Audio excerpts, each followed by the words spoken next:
Jika kamu hobi naik gunung, kamu pasti sering melihat ini. Bukan sampahnya ya. Meskipun memang banyak sampah pendaki dan pendaki sampah di gunung, tapi yang saya maksud adalah ini. Ini adalah tumbuhan pakis atau paku-pakuan. Tumbuhan yang jika kita lihat seperti memiliki ciri tersendiri, berbeda dengan tumbuhan lainnya. Pakis adalah tumbuhan yang unik dan spesial. Saya pernah menyebut nama tumbuhan ini pada video tentang fungi. Dalam video fungi, saya menyebutkan kalau pakis adalah salah satu tumbuhan pertama di bumi prasejarah. Dan ini yang membuat mereka spesial. Tidak seperti tumbuhan lainnya, mereka tidak memiliki biji dan bunga. Lalu, bagaimana mereka berkembang biak? Dalam video kali ini, mari kita sama-sama cari tahu tentang pakis. Saya tertarik untuk membahas pakis setelah menonton Between Two Ferns, talk show nyeleneh yang dipandu oleh Zach Galifianakis, yang biasanya nge-roast para bintang tamu yang diwawancara. Jadi dalam talk show tersebut, properti yang digunakan cukup simpel. Cuma 2 pot tumbuhan pakis atau fern dalam bahasa Inggris. Dan dari situlah nama talk show tersebut berasal. Dan pot-pot tersebut mengingatkan saya kalau ada beberapa request yang menyebutkan tumbuhan pakis. Jadi saya mulai pelan-pelan membaca beberapa artikel dan jurnal. Ya kan? Saya pasti ingat akan semua subjek yang di-request oleh teman-teman. Tapi kalau belum menemukan sesuatu yang menarik, akan saya hold dulu. Syukurnya pakis cukup menarik. Dan inilah hasil dari ketertarikan saya. Pakis adalah salah satu kelompok tumbuhan tertua di bumi, dengan catatan fosil berasal dari pertengahan periode Devon.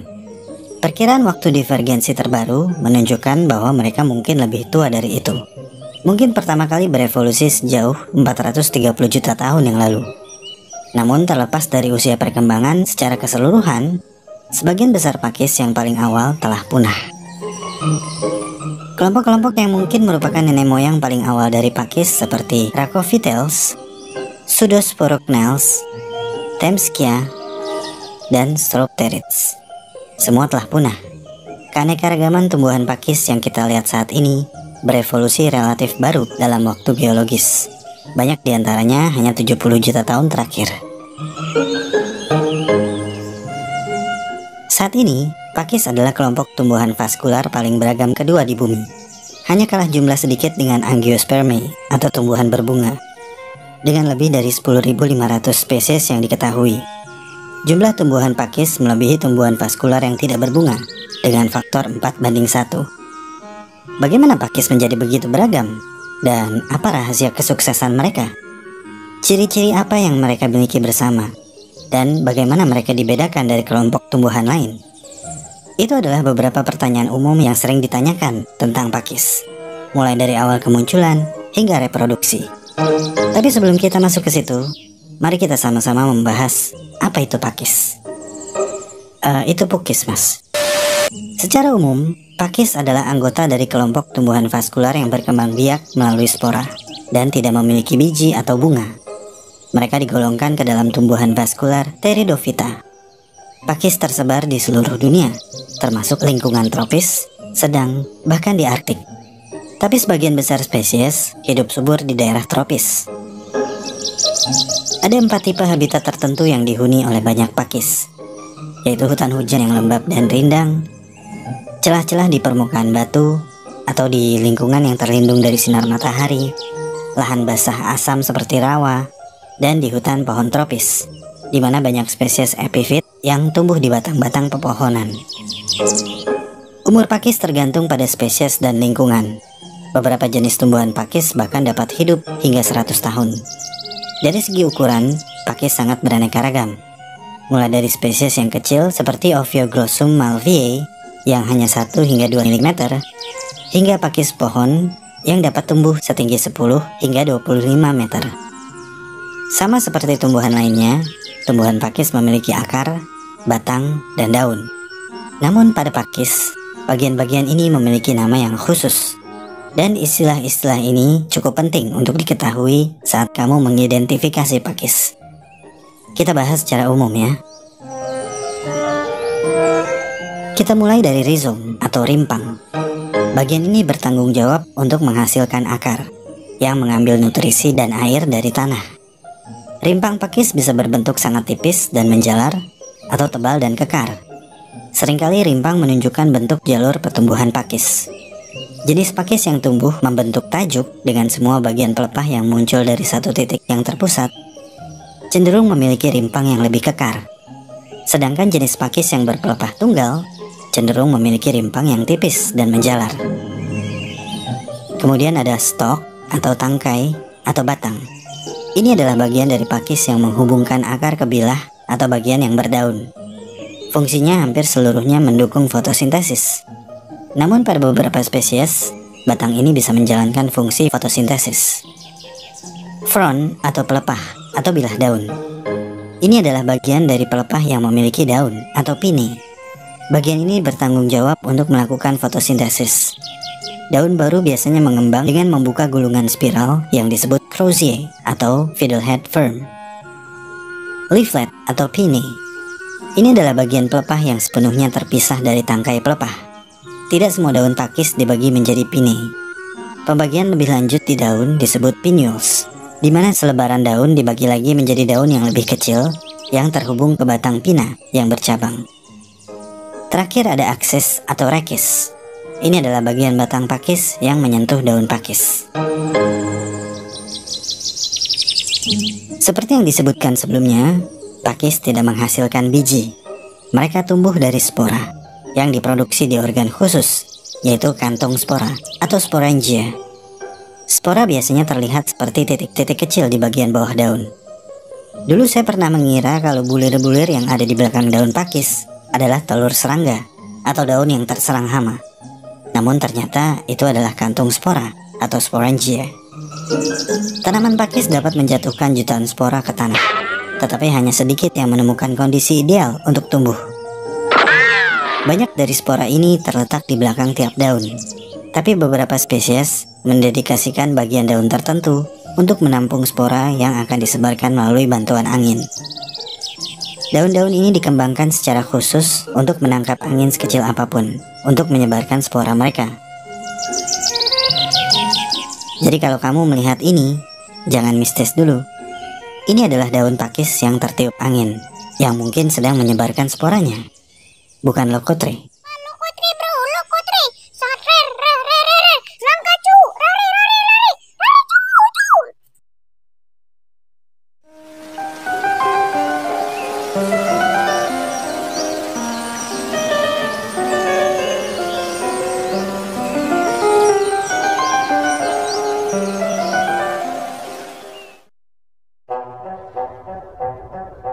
Era Paleozoikum, khususnya pada periode Devon, adalah periode di mana terjadinya banyak perubahan besar bagi planet ini. Pada awal periode ini, alga hijau telah bermigrasi dari lingkungan air ke darat dan mulai mengembangkan batang dan akar untuk memungkinkan kelangsungan hidup mereka di lingkungan terestrial dalam kondisi yang tidak bersahabat. Tumbuhan pertama ini tidak memiliki daun sejati selama jutaan tahun. Sebaliknya, mereka memiliki kloroplas di batangnya untuk memungkinkan fotosintesis, sehingga batang-batang akan bercabang di puncak pohon untuk menyerap lebih banyak sinar matahari. Namun, di pertengahan periode Devon, ketika tumbuhan mulai menyebar ke seluruh ekosistem dunia, mereka mengunci sejumlah besar karbon dioksida melalui penguburan dan pelapukan batuan, dan secara berangsur-angsur merubah suhu planet ini menjadi dingin. Ini berarti tumbuhan dapat mengembangkan struktur yang lebih besar lagi untuk menyerap lebih banyak cahaya tanpa panas yang berlebih. Dan selama waktu inilah daun pertama mulai muncul. Daun memang telah berevolusi selama beberapa kali pada tumbuhan darat, tapi pakis adalah tumbuhan yang pertama yang memiliki daun. Dan ini bisa kita lihat pada banyak tumbuhan pakis di seluruh dunia. Beberapa spesies pakis memiliki daun yang khas. Beberapa memiliki daun yang sangat kecil dan terspesialisasi, dan beberapa bahkan tidak memiliki daun sama sekali. Setelah pakis berevolusi, mereka menjadi salah satu kelompok tumbuhan paling dominan di planet ini selama zaman karbon. Mereka tumbuh bersama pohon raksasa seperti Lepidodendron di rawa-rawa yang luas, kemudian menjadi beragam selama beberapa juta tahun. Pakis leptosporangiae berevolusi selama waktu ini dan mengalami radiasi pertama dari 3 radiasi utama yang memunculkan beberapa famili. Ketika pakis dan tumbuhan lain mati, mereka tenggelam ke dalam rawa-rawa anoksik yang minim oksigen, yang mencegah bakteri mendegradasi jaringan mati. Pertumbuhan-tumbuhan yang subur di rawa-rawa ini akan menciptakan tumpukan tumbuhan mati dan mengendap di dasar, yang selama berjuta-juta tahun berubah menjadi deposit batu bara dan gas alam yang ada di tangki bensin kendaraan yang kamu gunakan sehari-hari. Yuk teman-teman, kita goyang sama-sama.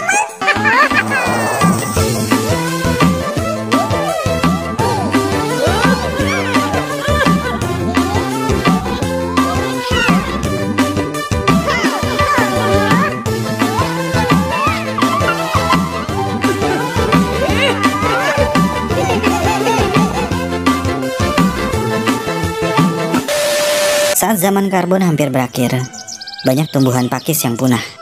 Tapi setidaknya ada satu garis keturunan yang bertahan dari pakis leptosporangiae yang melahirkan varian-varian baru. Beberapa fosil tertua dari diversifikasi ini adalah famili Osmundaceae yang mencakup spesies seperti pakis cinnamon dan pakis raja. Sebagian besar kelompok tersebut bertahan hingga saat ini. Dan meskipun mereka hampir terlihat sama dan bisa dicirikan dengan segera, pakis dulunya adalah tumbuhan yang sangat beraneka ragam. Sekitar 135 juta tahun yang lalu, selama zaman kapur, sekelompok kecil tumbuhan berevolusi. Kemudian dengan cepat dan drastis mengubah ekosistem planet ini. Mereka adalah kelompok Angiospermae, atau tumbuhan berbunga, yang hidup subur di daerah tropis. Mereka akan dengan cepat terdiversifikasi dan menyebar ke semua bagian utama di dunia, mendorong beberapa kelompok tumbuhan lain menuju kepunahan dan mengurangi keanekaragaman di kelompok tumbuhan lain. Tapi pakis leptosporangiae tampaknya menjadi satu-satunya kelompok tumbuhan vaskular yang tumbuh subur bersama Angiospermae. Munculnya beberapa ekosistem hutan hujan yang tinggi yang didominasi Angiospermae di daerah tropis membuka lingkungan baru yang berhasil dieksploitasi dan didiversifikasi oleh pakis, yang menyebabkan kemunculan jenis-jenis leptosporangiae baru. Akibatnya, sebagian besar spesies pakis saat ini tumbuh di daerah tropis yang lembab dan basah daripada daerah lainnya. Dan satu spesies pakis diduga menyebabkan penurunan iklim di Arktik yang cenderung hangat pada masa itu, seperti rumah kaca. Sekitar 50 juta tahun yang lalu, iklim planet kita sangat hangat dan udara banyak mengandung karbon dioksida. Alhasil, tidak ada es di darat, tidak ada es di laut. Iklim Arktik pada saat itu adalah subtropis, penuh dengan pohon palem, kuda nil, dan reptil besar seperti buaya. Namun dunia rumah kaca ini tiba-tiba berakhir ketika bumi mulai mendingin, hingga akhirnya ke iklim yang kita rasakan saat ini. Dengan mengebor sedimen laut di Arktik, para ilmuwan telah menemukan petunjuk tentang apa yang menyebabkan pendinginan bumi yang tiba-tiba ini. 50 juta tahun yang lalu, catatan sedimen ini mengungkapkan bahwa saat itu, Azolla menutupi seluruh samudra Arktik. Azolla adalah genus tumbuhan pakis yang mengambang di air. Mereka tumbuh dengan cepat karena memiliki bakteri yang menarik nitrogen dari udara. Pertumbuhan massal Azolla membantu menangkap tingkat karbon dioksida yang relatif tinggi dari atmosfer dan mengubahnya menjadi nutrisi untuk menunjang kehidupannya. Dan hasilnya, wilayah Arktik yang dulunya subtropis secara bertahap berubah menjadi tempat yang jauh lebih dingin, seperti yang kita kenal saat ini. Dengan penemuan geologis ini, para peneliti semakin giat mempelajari pakis dengan banyak pertanyaan di dalam otak mereka. Dan salah satu pertanyaan itu adalah, apa yang dapat kita manfaatkan dari tumbuhan prasejarah ini?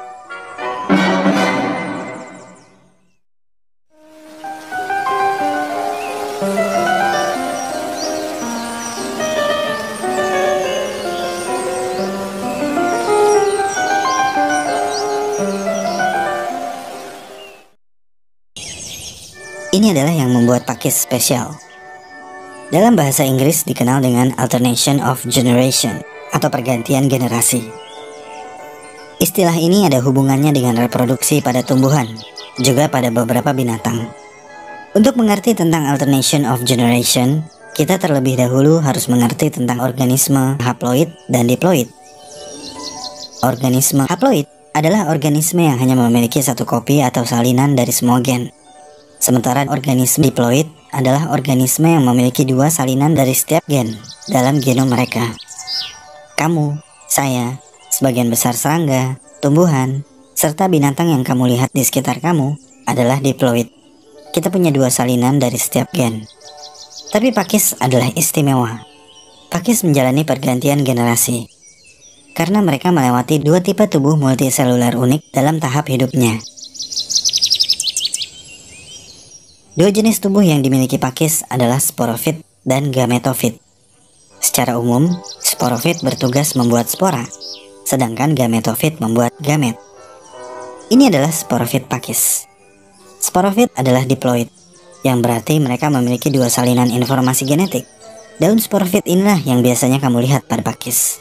Dan di bawah sini terdapat spora. Pakis memiliki sejumlah cara berbeda untuk menumbuhkan spora mereka.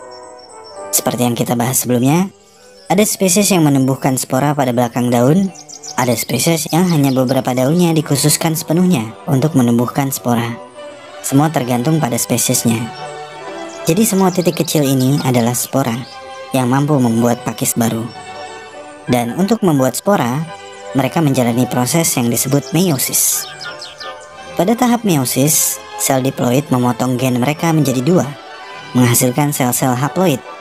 Dan sel-sel haploid itu berkembang menjadi spora, yang pada kesempatan tertentu akan dilepaskan ke tanah atau lantai hutan. Lalu, apa yang terjadi dengan spora?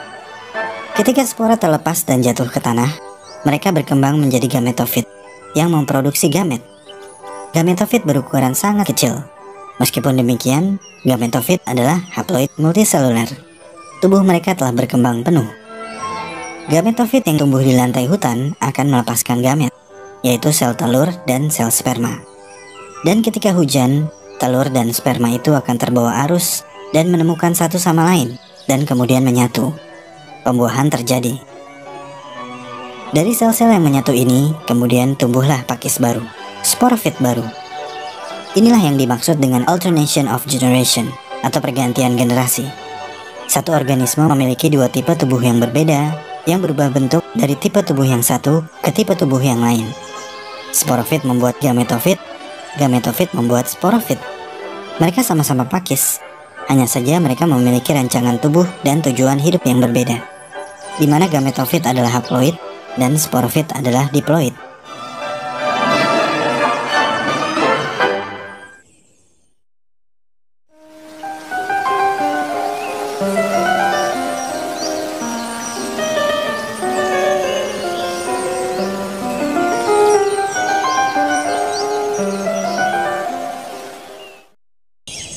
Di seluruh dunia, tumbuhan pakis memiliki banyak manfaat.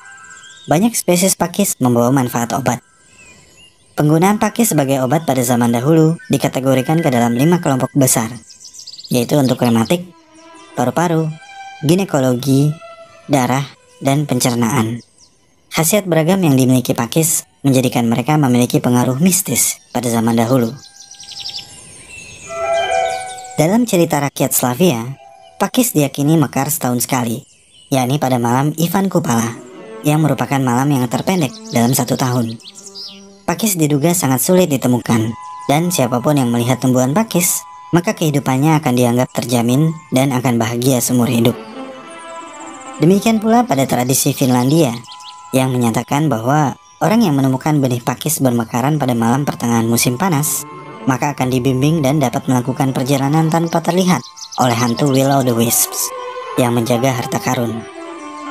Sementara pada era Victoria, Fern Fever adalah istilah untuk pakis mania, di mana orang-orang pada era tersebut cenderung memasukkan segala ornamen pakis ke dalam kehidupan mereka. Seni dekoratif Victoria menyajikan motif pakis dalam tembikar, kaca, logam, tekstil, kayu, kertas cetak, dan patung. Bahkan, pakis seringkali dijadikan hadiah pembaptisan hingga hiasan batu nisan. Manfaat lain adalah keindahan. Baik di tanah ataupun di pot, pakis menyejukkan mata. Warna hijaunya seakan pertanda kalau area tersebut memiliki suasana sejuk dan asri.